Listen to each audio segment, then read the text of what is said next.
Halo semuanya, selamat malam. Kita akan bahas FOMC yang akan dilakukan, yang akan diumumkan ya datanya ya. Yang akan diumumkan datanya jam 1 nanti. Ya sebenarnya kita udah tahu datanya. Cuman yang menjadi pertanyaan sekarang arahnya ini kemana gitu ya. Ke dovish atau ke hawkish. Jadi sekali lagi kubur dulu cita-cita kalian dalam yang cut rate itu. Karena jelas untuk bulan ini yang katanya dari Januari Februari kemarin akan terjadi cut rate di estimasi Juni atau Juli ya, kita kubur dulu dalam-dalam karena kita juga masih dalam situasi perang dan ya kita harus makan dan menjilat realita terlebih dahulu. Jadi seperti apa kira-kira prediksi untuk data FOMC nanti? Langsung saja kita research by data bukan by chart. Let's go. Oke, di sini FOMC itu akan seperti biasa ya, jam 1 malam, 1 subuh ya. Nah, itu di tanggal 19, hari ini tanggal 18. Jadi artinya sekitar kurang lebih 7 jam lagi dari sekarang. Karena sekarang ini aku buat video ini jam 18:15 kayak gitu, oke? Nah, jadi di sini kita udah tahu ya untuk apa namanya? Untuk statement. Ini ya, interest rate decision ya. Kita udah tahu dan akan pause. Jadi artinya sama aja dengan bulan-bulan yang lalu, nggak ada perubahan di 4,5%.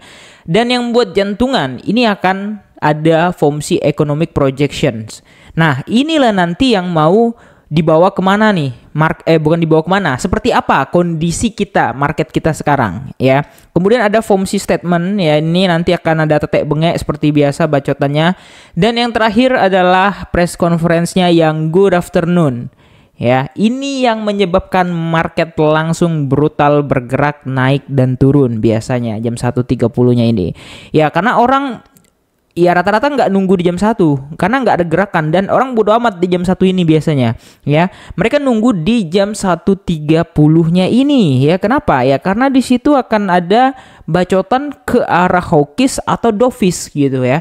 Dan ini akan menjadi lanjutan dari economic projection-nya tadi gitu ya.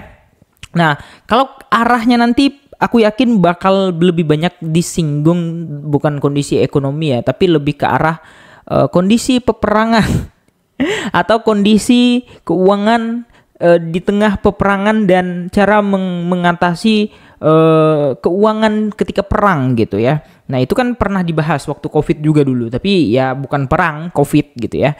Nah, jadi habis itu kita lihat lagi di sini ya, kita lihat di liquidation heat map.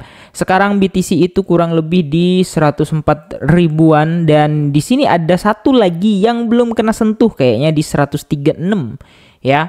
Nah, di sini secara ya, kalau kalian lihat yang paling tebel kuningnya di mana? Ya udah jelas, cuman ada di sini. Jadi bisa dipastikan ya, ini ada kemungkinan untuk nge-hit dulu ke sana gitu.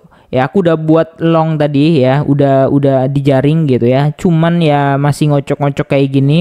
Ya semoga nggak SL lah ya. Kalau SL nih waduh ya, meskipun nggak banyak SL-nya cuma 1% gitu ya. Kalau kalian pakai leverage 125 berarti kalian minus 125% atau 130-an% ya.